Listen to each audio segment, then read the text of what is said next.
societal fabric that we live in wants you to operate one way and fit into that one specific frame. But you are a multidimensional being. You're complex. There's so many things to you. And perhaps maybe that's why you feel fatigued right now and stuck or stagnant. You're trying to follow directions that are not made with you in mind, your uniqueness. And over here is your uniqueness and your brilliance. And your human design chart helps you pull through the threads that live within you, and some of the threads that you might naturally cast aside. You just can't believe, like, really? That is enough? Grab your human design chart. If you don't have any of those charts, you're gonna go to renewliving.com/free chart for your human design chart. Okay, now I want to dive into your personal ebbs and flows, looking at your aura type. This is how your energy moves naturally.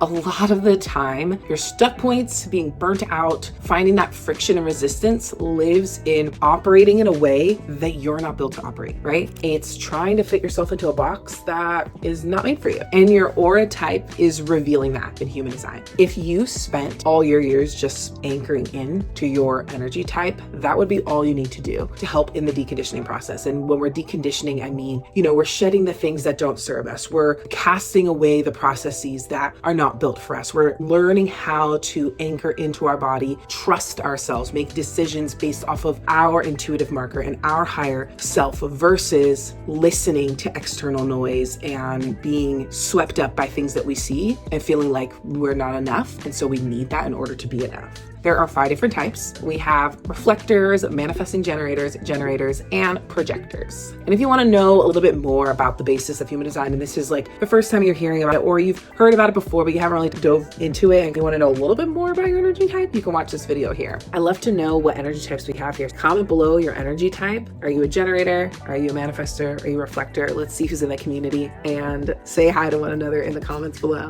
Each type gives you the blueprint for how you naturally move and operate, right? When you're in high gear, when you need to recharge, and where is the best way for you to channel your energy, and how do you know that that is the best place to put forth your energy? Because at the end of the day, that is what really is going to differentiate you from being successful and actually getting to where you want to go and stalling and never making it happen and restarting the same cycles over and over again. Is this where you're meant to put your energy and be able to make decisions to be able to differentiate, this is my path? Generators and manifesting generators, it is imperative for you to really notice your energy is all about your response. You're going to have the energy for the building and the doing and the full capacity of your vision off of checking into your gut and noticing that excitement. You're being pulled in, you're feeling that vibration, and your sacral lights up. In the moment, immediate feedback. I will say your authority as a manifesting generator or generator is either a sacral authority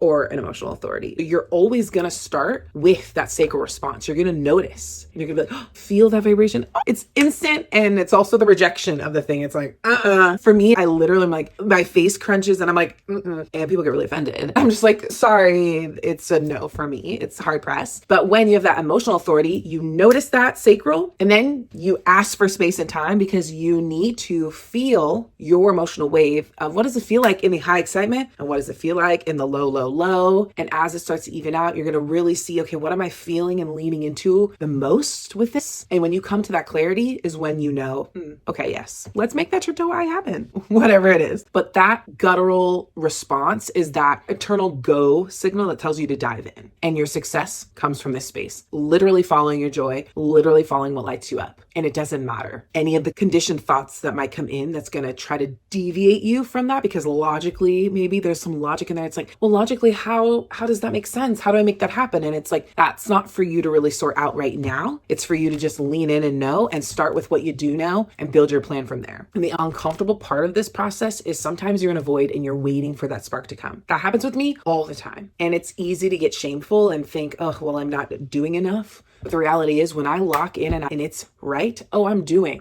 But I can't muscle up and try to force things to happen from the mind just so it appears comfortable for other people or for myself in what are the rules of external markers. My gift to you as a generator is I understand how it might feel like you want to lean that way, but don't, because that's only where you'll find frustration, burnout, and a lot of resistance inside yourself. Projectors, you thrive on recognition. Your energy isn't designed for constant work. Now, most of the time when projectors hear that, that means like, I'm not designed for work. And it's like, no, you are. You have energy. You're here for creation. But since recognition is the key to finding the aligned work, you want to wait for the right invitation. And once you do that, that allows you to align your gifts to taking action in the right spaces and allows your energy, because your natural strength is in guidance and directions. When you get that right invitation and you're being recognized, your energy is queued up to be used efficiently, and you can expand through that versus it being depleting to you in the actions that you're taking that aren't aligned, where the invitation is not there and you're not feeling seen. And a lot of the times, obviously, when we're in connection with others, we want that recognition there from the other. But I also always remind my projectors, where are you not recognizing and seeing yourself and seeing your gifts in a specific area? Before we can be seen by others, we have to recognize that, I need to recognize that I'm actually really skilled here. I need to recognize that I have a lot of data that's shown that this is where I'm supposed to be, but I haven't been accepting the right invitations, so therefore my energy hasn't been utilized in the best way. My manifestors, you're here to initiate. That's how your energy and aura operates. So you're here to take action without having any permission. You don't need to wait for anything. You don't have to wait for recognition. You don't have to wait for a response. You just get the download and you move. The beautiful thing for you is you get to just trust the impulses that are coming your way and go into creation mode. The only caveat with you is that you want to inform the people that need to know. You want to keep people in the loop. That's the best way. You're here to inform. So you have a download, you have an idea, there's something you're about to initiate. Who are the people that need to be kept into the loop for that? Because it's going to impact them, and it helps your energy have a greater impact and have the least resistant possible if you keep those people in the loop and you do the thing that you're here to do, which is manifest through the voice and inform. When it comes to looking at the energy that you have for your goals, just go forth with the thing that you have the most energy coming through. The ideas are coming, the flow is coming, you're seeing the concepts, you're seeing everything, and take action. If there's something you need support in, inform those people, keep those people in the loop, invite them to be a part of the process, tell them what you need. The other caveat with your energy is understanding that you work in cycles. When is it the ideation cycle? When are you resting? When is it building? When is it doing the doing, right? So the seasons are really reflective of the different stages in creation. And it's just a matter of recognizing, well, what season are you in? And also what season is around us? Because there is a season and a place for every part of the process. We're not always in building phase. It's not always resting season. Sometimes it's seasons for refining and getting all the details together and making sure all the things are aligned. And then the ramp up season where we're just getting things in place and we're visioning and we're getting all the ideas out. And reflectors, your design is fluid. Your energy and your aura is fluid. It has a lot of waxing and waning, such as the moon, such as energy, as you're seeing the theme here. We all have our own ebbs and flows and our waxing and waning. It's just a matter of what does that cadence look like and what is that space between it. But for you, when it comes to taking action, it comes to moving into action, you absorb the energy around you and you mirror it, you amplify it. So the best way for you to move into action in a healthy way is to notice your natural waxing and waning and being conscious of the environment that you're around. Because if the environment isn't the most supportive to you, you're going to take it in and you're going to amplify it. And it might not be the most conducive to whatever is the goal that you're trying to achieve. You want an environment that supports your needs, makes you feel grounded, makes you feel safe, and allows you to amplify the intention that you're looking to create. You don't want to work against yourself. And the biggest thing is you have to really allow yourself a full moon cycle before you make any big decisions. As you're deciding on processes and you're taking action, work that action for the full moon cycle and see the data that comes from it, and then pivot and adjust your approach. For me as a generator, my strategy is to respond. It really does require a little bit of slowing down. And that is the thing that I feel like, one, collectively in the fabric of our society, no one is ever giving you the advice that you need to slow down to get to where you're going. They're always like stronger, better, faster, longer, And the reality is you can find your pacing and like where you lock in when you slow down and notice the nuances and get to know yourself and get to understand how you move. For me, in order to really understand my response, I have to slow it down so I can hear myself.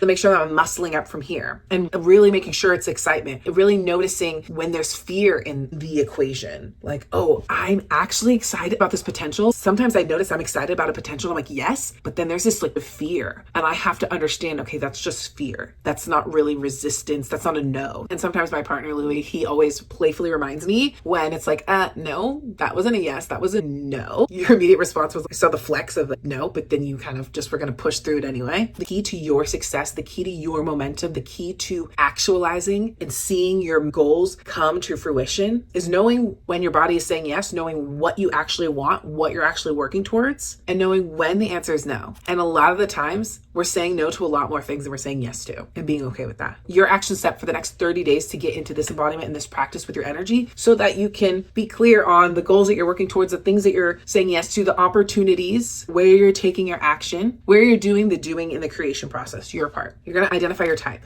We should know this by now because this self-awareness is the foundation of making aligned decisions. Step 2 is super simple. I just want you to focus on your specific strategy. You have your aura type, which is your energy type. We've already defined that. Your strategy on making decisions and knowing which path is right for you and knowing what it is you actually want to work on. For generators and manifesting generators, it's focusing on responding rather than initiating. Notice what's sparking excitement in you and let that be your guide. If you're a projector waiting for that invitation, that recognition, where you're noticing that it truly resonates with you, you're feeling seen before moving into that action and offering your insights and doing what you do best. If you're a manifestor, you want to trust the downloads, trust the impulses, and get going while remembering that you need to keep people in the loop. There's certain people that you need to keep in the loop with whatever it is that you're about to initiate on and clue those people in. And for my reflectors, your strategy is to give yourself space and time, particularly 28-day cycles and honoring the moon, so you can reflect on what is working, what is not working, and really make sure that you're curating and noticing which environments are right for you and what energy is coming through from you based on those environments and adjusting accordingly immediately when the environment is not serving you. Now that is your strategy, and your strategy is also filtered through your authority. So you want to make sure that you're looking at your authority, which you'll see it right here in your chart. And that is going to be the other marker that's going to help you make your decisions. Your strategy and authority work together as a dynamic duo. I just went through the strategies. The strategy is essentially the roadmap that's showing you how your energy interacts with the world and how it moves.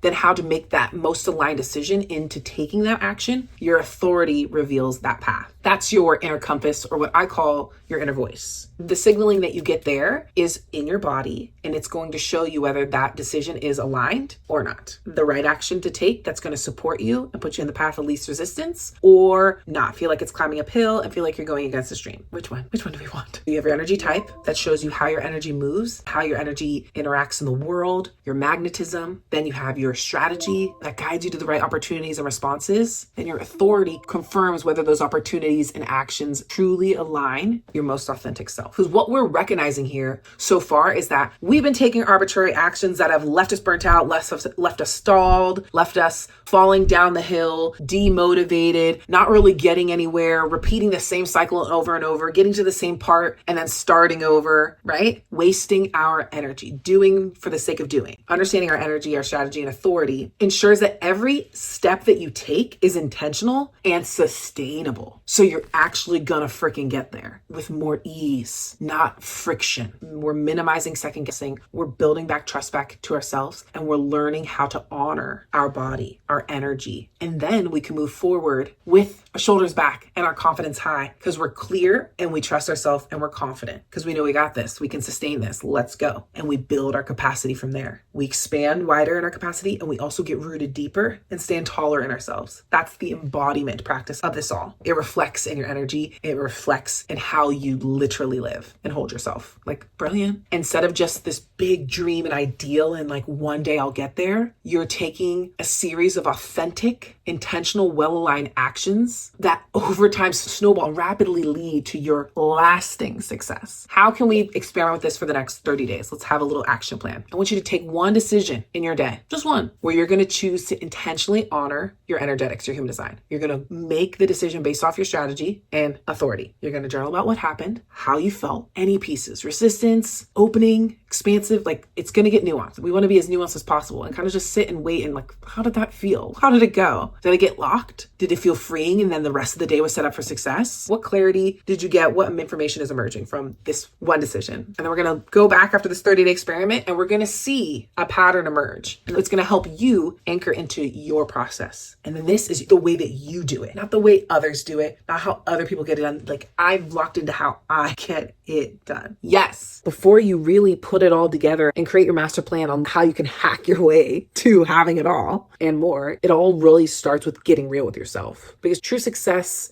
true manifestation of what you want to see in your life only happens if you're brutally honest with yourself. Most people don't want to be brutally honest. As a Gemini, I'm going to tell it to your face, okay? I'm going to be really honest with you. And so in my brain, I'm incredibly honest with myself. I'm like, you're creating this pattern. And as long as you know that you're creating this pattern, Sydney, you listening, if you're talking to yourself, then we can accept that we are putting ourselves here. And then once we become aware of it, we can choose to make a different choice, right? How do I want to go about this? How do I want to move forward? Because there's part of this that I'm creating or what I'm not seeing that I'm in control of. And the other co-creation part that a lot of people just like want to use logic to be like, oh, I did A plus B and that's how I got to C. And it's like, yes, but also you did A plus B, and the other part to getting to C and sustaining C is you can get there, but can you sustain it? Will it be fruitful? Will you enjoy it? Is belief. And that's where that co-creation part comes in, is belief and trust. That is manifestation. That's actualizing. Another big part of why you might be not exactly where you want to be, or stuck, or tired in the pursuit is in the reflection. Are we taking the time to reflect and look at what we want and the things that we're doing that are creating the gaps or the incongruence with the goal, why it's not locking into place and happening? Everything starts with an inner check.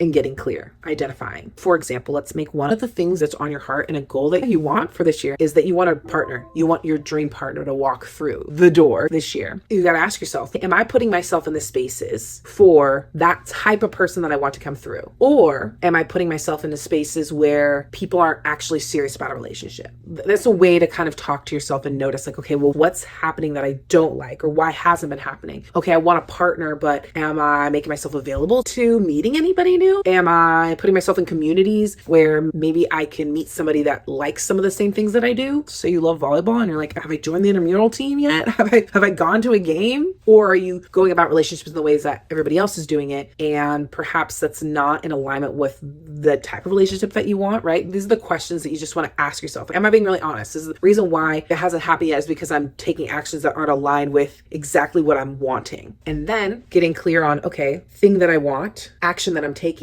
and is that action in alignment with the thing that I want, or is it incongruent? Clearing up the connection there. Then looking at your beliefs. Well, is there a belief that I'm holding on to, or that is subconscious that I'm not aware of, that isn't actually serving me? For example, this is a belief that I had before I met my partner, Lily. I had a belief for a long time when I was pursuing acting and pursuing my professional musical theater career, was that I couldn't have a family, let alone a partner in this career path. It was something deep. I recognized that if I want to be all that I want to be in this space, I don't see how it's going to happen. Therefore, because I didn't see it, I didn't believe it could happen. And I never had any real partners. I had fake flings and situationships, and through those experiences, I realized, oh, I do want a partner. And I realized what I wanted in a partner. But that belief created a disconnection in any intimate relationship I had, and it didn't have any substance. You have to be really conscious of what's happening behind the scenes, and journaling and drawing those things out and questions to ask yourself. That's the part with getting real, is recognizing, well, what part of myself am I blocking unconsciously? We're never out here trying to actually self-sabotage ourselves, but there are things that we are doing that is inherently self-sabotaging ourselves. And you can understand your energy and doing the best ways to create sustainable goals, but if your beliefs are not in alignment and your actions are not congruent to the thing that you want, it's an energy leak. You're actually wasting energy in the pursuit of what you're doing. I know this is a lot to think about, a lot to digest, and it's probably opening up so many loops. If this conversation is exciting you, but also opening up so much for you, and you want to unlock the power that lives within you, lean into living more in alignment with your highest vision, be your most radiant, confident self, I'm here to guide you and support you in your process, utilizing your unique blueprint. That is one of the great things that my clients really walk away with and love about our coaching process, is they know that anything that I'm giving them guidance on and any plan and structure that we're curating is tailored and rooted to them. My process through my one-on-one coaching is highly personalized to you. We're not going to try on some things for size, generic things, and see how they go. We're going to make a plan, and we're going to do the mindset work and the belief rewiring strictly based on how you operate, what you need, so that we're going going deep and we're attacking quickly versus wasting our time seeing how things go. That's why I love utilizing human design astrology in my work. If you want support with this, apply. I have a couple of spots available for this next season. And if you're feeling called to learn even a little bit more or see how we mesh, I always invite everyone to book a free breakthrough session with me so that we can see our energy together, make sure it's a good fit, ask all the questions, and then move into the creation mode for you in the season to come. Because there's so much potential. The year is just getting started. So don't hesitate to lean into creating a path for your quantum leap this year. I'm excited to see your application come through. And get ready for the next video of this series, because we're just going to keep it on going. This next video, we're going to dive into looking how to support your body system for these goals that you're trying to manifest. We're going to look at your cosmic wellness trine and see how to nourish your body, your mind, and your spirit to be able to be the vessel that can receive and hold your goals and your vision. Because this, your mind, body, and your spirit, is how you're actually going to be able to keep the momentum going. And you got to make sure that you're nourishing it, and you got to make sure you're taking care of yourself. But what is it that those specific systems actually need? That is the next video. You're going to see that uploaded here when it is ready. And if you want to be a part of that conversation and not miss a thing, don't forget to subscribe and hit the bell to be notified. And I'll see you in the next one.